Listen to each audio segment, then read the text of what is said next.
आज अरशद शरीफ शहीद को 2 साल हो गए हमसे बिछड़े हुए, और बहुत सारे सवालात ऐसे हैं जिनके जवाब पाकिस्तानी कौम के पास हैं, लेकिन पाकिस्तानी तहकीकाती इदारे या पाकिस्तानी अदालतें उन मामलात में दिलचस्पी नहीं ले रही और हमें इंसाफ नहीं दे रही। उनकी फैमिली दरबदर है इंसाफ के लिए। हम बार बार तकाजा करते हैं, बार बार बात करते हैं। 2 साल गुजर गए, इस एक केस के अंदर इंसाफ नहीं हो सका। यानी पाकिस्तान में जिस भी कत्ल का मामला जो है वो ताकतवर हलकों की तरफ जाता है, उस कत्ल का बनता ही कुछ नहीं है। चाहे वो बेनज़ीर भुट्टो का कत्ल हो, चाहे वो कत्ल हो लियाकत अली खान का, कुछ लोग कहते हैं कायदे आज़म का भी कत्ल हुआ था, और बहुत सारे कत्ल हैं पाकिस्तान की तारीखों में।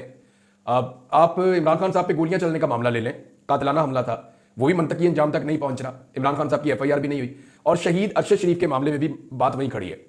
ये मामला अकेले अरशद शरीफ का नहीं है, देखिए उनका पूरा खानदान सफर कर रहा है, और जितने पाकिस्तान में सहाफ़ी हैं ये उनके ऊपर एक तरह का अटैक है, जो भी इंडिपेंडेंटली बात करना चाहता है। अब कुछ सवालात ऐसे हैं जिनके जवाब हम लोगों के पास तो हैं, लेकिन रियासत वो सवाल ही नहीं सुनना चाहती। मिसाल के तौर पे अरशद शरीफ पर मुकदमा किसने करवाए?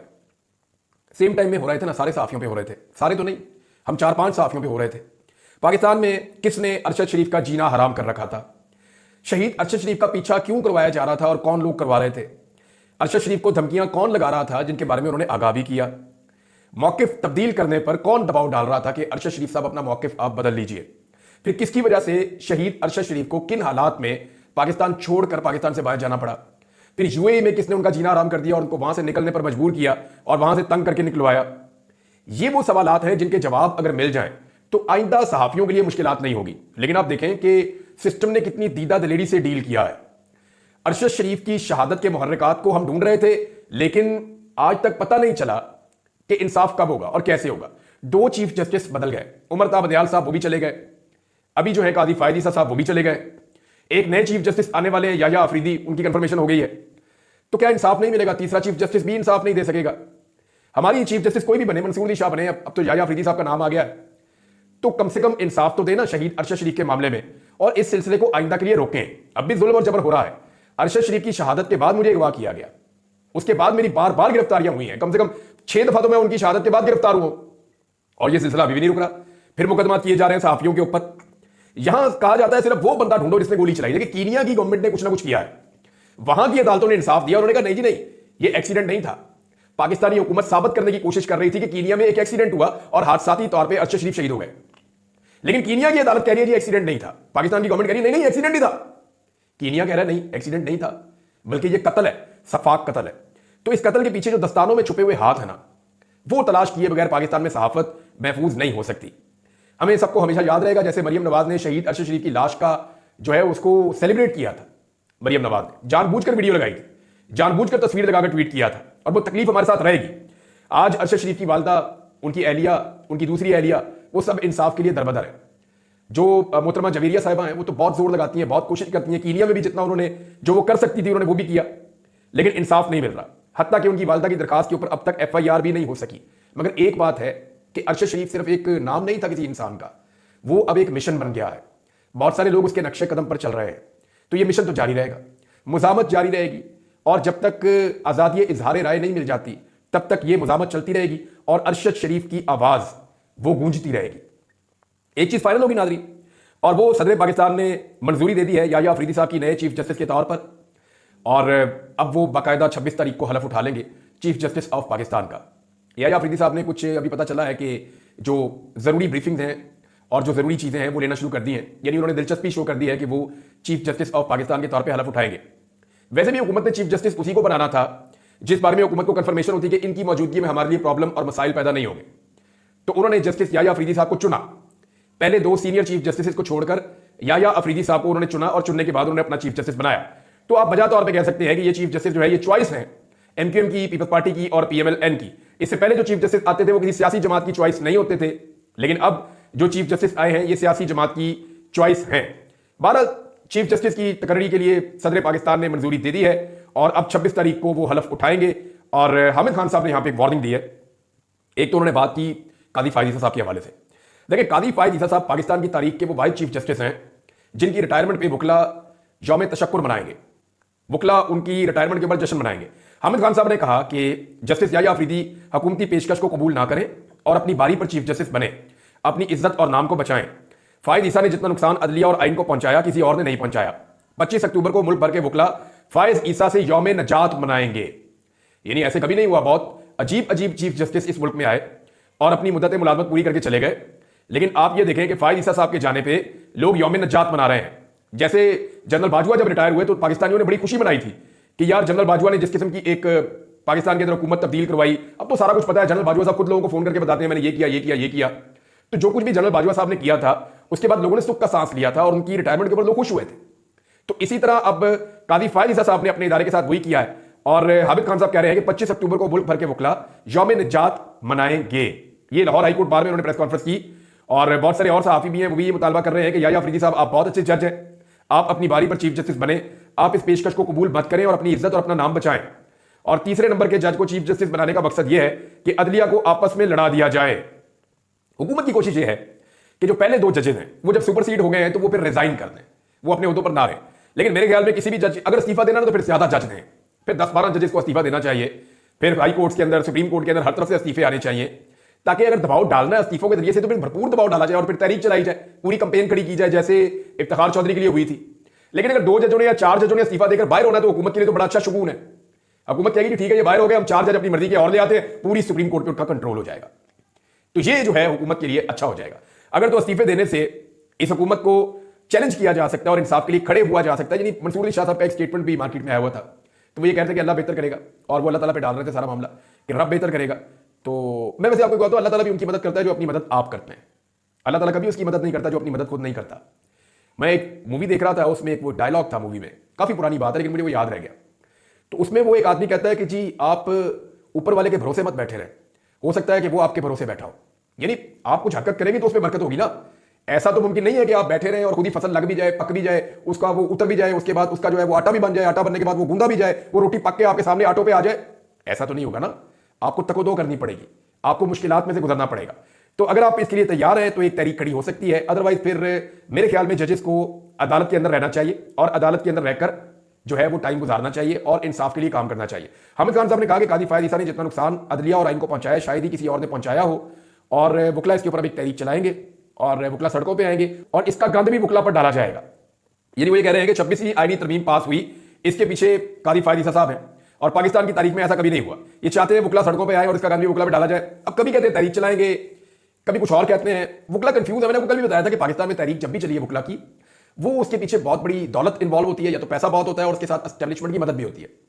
मैं बिल्कुल वकला की तौहीन नहीं कर रहा। बड़े खलूसे नीयत के साथ वकला ने मार भी खाई, तहरीकें भी चलाई, जेलें भी काटी, बड़ी तकालीफ बर्दाश्त की। लेकिन यह बात सच है कि तहरीक के पीछे पैसा भी होता है और एस्टेब्लिशमेंट की मदद भी होती है। इन दोनों चीजों के बगैर तहरीक चलाने का यह पहला मौका है। अब अगर वकला चला लेते हैं तहरीक तो एक सिचुएशन नहीं बन जाएगी।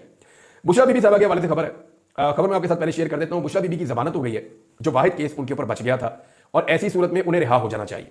यानी इस्लामाबाद हाईकोर्ट ने बुशरा बीबी की तोशाखाना 2 केस में जमानत की दरखास्त मंजूर कर ली है। जस्टिस मियां गुल हसन औरंगजेब ने उनकी जमानत पे समाअत की थी और जमानत उन्होंने मंजूर कर ली है और मुख्तसर फैसला देते हुए उन्होंने कहा कि इनके मुचलके जमा करवा के इनको आजाद करवा लें।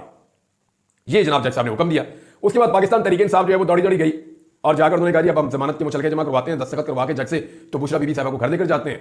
इमरान खान साहब की वो एहलियां हैं, बड़े लंबे अरसे से वो इसी बात की सजा काट रही हैं, जिसका इमरान खान साहब को बड़ा रंज भी है। अब हुआ यह कि जुडिशियल कॉम्प्लेक्स से खड़ी हुई खदीजा सिद्दीकी साहबा ने यह बताया उसी वक्त कि जनाब ये तो पहली दफा ऐसा हुआ पाकिस्तान की तारीख में पूरी अदालत ही खाली है। ना यहाँ पे मेन जज है, ना यहाँ पे ड्यूटी जज है, ना यहाँ पे एडमिन जज है। जिस जज के पास जाते हैं जज अवेलेबल नहीं है। दूसरी अदालत में गए, वहां भी पता चला कि इनके पास इख्तियार ही नहीं। तो जानबूझकर बुशरा बीबी को अंदर रखा गया। इस पर पाकिस्तान तहरीक इंसाफ ने एक स्टेटमेंट जारी किया है, वो मैं आपको पढ़ के बताता हूं। तहरीक इंसाफ कहती है कि इस्लामाबाद हाईकोर्ट ने इमरान खान की एहलिया बुशरा बीबी को फौरी रिहा करने का हुक्म दे दिया। लाहौर हाईकोर्ट ने इस बात की तस्दीक भी कर दी है कि उनके खिलाफ कोई और जेर इल्तवा मुकदमा नहीं है। लेकिन इस फस्तायत वाली हुकूमत ने अपनी इंतकामी मुहिम को जारी रखते हुए मासूम खातून को बिला वजह अडयाला जेल में कैद रखने के लिए एक और झूठी और बेबुनियाद FIR घड़ने का मंसूबा बना लिया है। फौजी हमायत याफ्ता मुसल्लत हुकूमत रुसवाई की निचली तरीन सतह पर जा चुकी है। वकला के मुताबिक बुशरा बीबी की इस्लामाबाद हाईकोर्ट से जमानत मंजूर होने के बाद जमानती मुचलके जमा करवाने और रिहाई के अहकामात पर दस्तखत कराने के लिए ट्रायल कोर्ट गए। ताम अमले ने इन्हें बताया कि जज साहब जनाजे में शिरकत के लिए सुबह 11 बजे से रवाना हो चुके हैं। इसके बाद उन्होंने ड्यूटी जज की अदालत से रुजू किया तो वहां पर भी जवाब एक और मिल गया। अब उन्होंने FIA की तीसरी खुसूसी अदालत में मुकदमा चलाया, वहां पर हर तरफ जाके जहां जहां वो जाते थे पता चला जज मौजूद ही नहीं है। और फिर उसके बाद उन्होंने इस्लामाबाद वेस्ट सेशन कोर्ट का रुख किया, जहां अमले ने उन्हें बताया कि अदालत जो पहले ड्यूटी रोस्टर पर थी अब रिहाई के ऑर्डर पर दस्तखत करने का इख्तियार ही नहीं रखती, जिसके बायस आज बुशरा बीबी की रिहाई मुमकिन नहीं हो सकी है। अब वो कह रहे हैं 1.5 साल से सबूत कोई नहीं, उन पर मुकदमा चल रहे हैं। तो पाकिस्तान तहरीक इंसाफ ने इसके ऊपर काफी शोर मचाया। पाकिस्तान तहरीक इंसाफ की जो कोर कमेटी है, उन्होंने आईनी तरमीम के हवाले से मामला अदालत में चैलेंज करने का फैसला भी किया है। और इस मामले को अदालत में चैलेंज करने के लिए उन्होंने जो लीगल टीम है पाकिस्तान तहरीक इंसाफ की, उनके हवाले कर दिया ये सारा मामला। और पाकिस्तान तहरीक इंसाफ ये चाहती है कि इस मामले को जो है कानूनी सतह पर भी चैलेंज किया जाए और इसके इम्कानात का जायजा लिया जाए कि इसमें कामयाबी कितनी हो सकती है। जो कोर कमेटी का एलामिया है उसमें बताया गया कि नामुकम्मल ऐवान है, यानी सेनेट भी नामुकम्मल है और कौमी असेंबली भी नामुकम्मल है, और आईनी तरमीम की जबर फस्तायत और हॉर्स ट्रेडिंग के जरिए जैसे जो काले हथकंडे हैं उनके जरिए जो आईनी तरमीम मंजूर की गई है उसकी वो कह रहे हैं हम शदीद अल्फाज में मुजम्मत करते हैं। और स्याह आईनी तरमीम के बाद चीफ जस्टिस की नामजदगी के लिए पार्लिमानी कमेटी के खुसूसी इजलास के बाइकआउट के फैसले की भी कोर कमेटी ने तौसीक की है और इस पर सियासी कमेटी को खराज तहसीन पेश किया कि जनाब ये काम आपने बिल्कुल ठीक किया है। बहरहाल बाकी इंतजार मंजूता साहब के हवाले से आवाज उठाई गई, इमरान खान साहब की बहनों के हवाले से आवाज उठाई गई, आजम सवाती के हवाले से आवाज उठाई गई और ये कहा गया कि ये ज्यादती कर रही है हुकूमत और इन सब को जनाब जो है वो बंद करके रखा हुआ है। कोर कमेटी का इजलास हफ्तावार बुनियादों पर जुम्मतुल मुबारक के रोज मुनक्कद करने पर इत्तफाक भी हो गया कि हर जुम्मे को कोर कमेटी का इजलास होगा और सियासी कमेटी हफ्ते में 2 मरतबा पीर को और बुध के दिन अपने इजलास मुनक्कद किया करेगी, यानी पीर को, बुध को और जुम्मे को, इन 3 दिनों में एक्टिविटी हुआ करेगी। और उसके अलावा जो है वो फिर हफ्ता इतवार छुट्टी, फिर पीर और फिर बुध और फिर जुमा, इस तरह पाकिस्तान तहरीक इंसाफ की क़यादत इकट्ठी होकर बैठा करेगी। पाकिस्तान तहरीक इंसाफ ने अपने 4 बंदों को शोकाज नोटिस जारी कर दिए हैं। इसमें मैं आपको कुछ बताना चाहता हूं। नंबर 1 तो अपने ध्यान में रखें कि ये 4 लोग कौन है, इनके नाम मैं आपके सामने रख देता हूं। जैन कुरैशी सबसे पहले, ब्रिगेडियर असलम गुम्मन, मिकदाद अली खान और रियाज फतेहाना, ये 4 लोग इसमें शामिल हैं। अब देखें, मैं सिर्फ आज जैन कुरैशी पे बात करूंगा। शाह महमूद कुरैशी के बारे में ये बड़ा क्लियर है। इस वक्त अगर कोई शख्स सबसे ज्यादा तकलीफ बर्दाश्त कर रहा है ना, तो वो शाह महमूद कुरैशी, उनको डबल बोझ है। वो लगभग 7 साल से खुद जेल में तकलीफ बर्दाश्त कर रहे हैं। कहां एक गद्दी नशीन मखदूम जिनके लोग हाथ चूमते हैं, उनकी एक खास किस्म की जिंदगी होती है, आप उसे इत्तफाक करें, इख्तलाफ करें। मुझे वैसे ये पसंद नहीं है, लोग आते हैं वो हाथ चूमते हैं, पाँव पकड़ते हैं, घुटनों को हाथ लगाते हैं और बगैर कोई काम किए लोग पैसे भी डालते हैं, देते हैं, तो वो नामुनासिब मुझे लगता है ये तरीकाकार। वो पैसा किसी अच्छे मकसद में लोग इस्तेमाल करें, गरीबों के लिए इस्तेमाल करें, मस्कीनों के लिए इस्तेमाल करें, फलाह बहबूद के लिए इस्तेमाल करें तो बड़ी अच्छी बात है, लेकिन अगर वो पैसा किसी की जेब में जाता है तो वो गलत है। अब ये जो है वो शाह महमूद कुरैशी साहब की ये जिंदगी है, वो 7 साल से कंप्रोमाइज नहीं कर रहे और जेल में पड़े हुए हैं। उनका बेटे के ऊपर ये इल्जाम आया है और बहुत सारे लोग कह रहे हैं कि इल्जाम बिल्कुल दुरुस्त है। अभी तो वो तहकीकात होगी तो पता चलेगा ना कि जनाब जैन कुरैशी ने अपना सौदा कर लिया या वो डर गया या कंप्रोमाइज कर गया और उसने हुकूमत के साथ सौदेबाजी करके वहां पे आकर बैठ गया या दबाव में आकर। तो सबसे आप सिर्फ शाह महमूद कुरैशी के बारे में सोचें कि उनके दिल पर क्या गुजर रही होगी। ये बात सच है या झूठ है? अगर तो ये सच है तो उनकी तकलीफ का आप अंदाजा भी नहीं कर सकते कि एक बाप के लिए ये कितनी तकलीफ की बात है कि वो खुद लंबे अरसे से तकलीफ बर्दाश्त कर रहा है और उसका बेटा खड़ा नहीं हो पाया। और अगर ये झूठ है तो भी शाह महमूद कुरैशी साहब के लिए बड़ी तकलीफ दे चीज है, बड़ी तकलीफ दे चीज है। मुझे इस सारे एपिसोड में अगर सबसे ज्यादा दुख होता है तो वो शाह महमूद कुरैशी साहब की जात को लेकर होता है कि वो बेचारे इस वक्त कैसी ऑकवर्ड सिचुएशन में फंस गए हैं। चौधरी इलियास, मैंने आपको बहुत पहले बताया था, इसने मेरे पे कहा था कि मेरे पे मुकदमा करेगा तो कर दे भैया मुकदमा। मैंने कहा था चौधरी इलियास को कि आप बिक चुके हैं, आपने काफ लीग को दिया है बयान हल्फी लिखकर खुद से, और आप डील करके पाकिस्तान आए थे और अब आप वोट भी उनके हक में डालेंगे। लेकिन फिर बाद में इन्होंने कहा जी मैं नहीं डालूंगा, फिर ये जर्मनी चले गए। लेकिन जब थोड़ा सा दबाव पड़ा तो ये पाकिस्तान वापस आ गए। आके इन्होंने जिस पार्टी को ज्वाइन किया हुआ था उसी पार्टी के साथ मिलकर इन्होंने वोट डाल दिया आईनी तरमीम के हक में।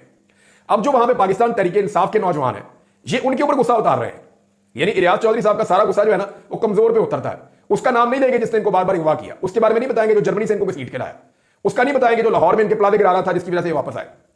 अब जो है वो सराय आलमगीर में जो नौजवान है जो इनके बारे में आवाज उठा रहे हैं और ये बता रहे हैं कि जनाब लोटा बन चुके हैं, और इन्होंने पहले कुरान मजीद पे हलफ लिया था।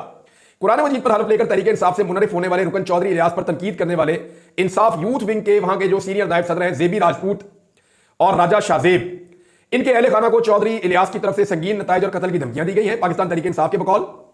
और यह भी कहा जा रहा है कि उनके घरों पे और जहां पे वो मौजूद हो सकते हैं वहां पे उनके रिश्तेदारों पे छापे मारे जा रहे हैं और इनके चाचा राजा इदरीस को गिरफ्तार करके भी साथ ले गए हैं। तो चौधरी इलियास साहब छोड़े, दफा करें यार, सियासत आपका काम ही नहीं है, आप नहीं खड़े हो सके, इसका गुस्सा इन नौजवानों से क्यों आप ले रहे हैं इसका बदला?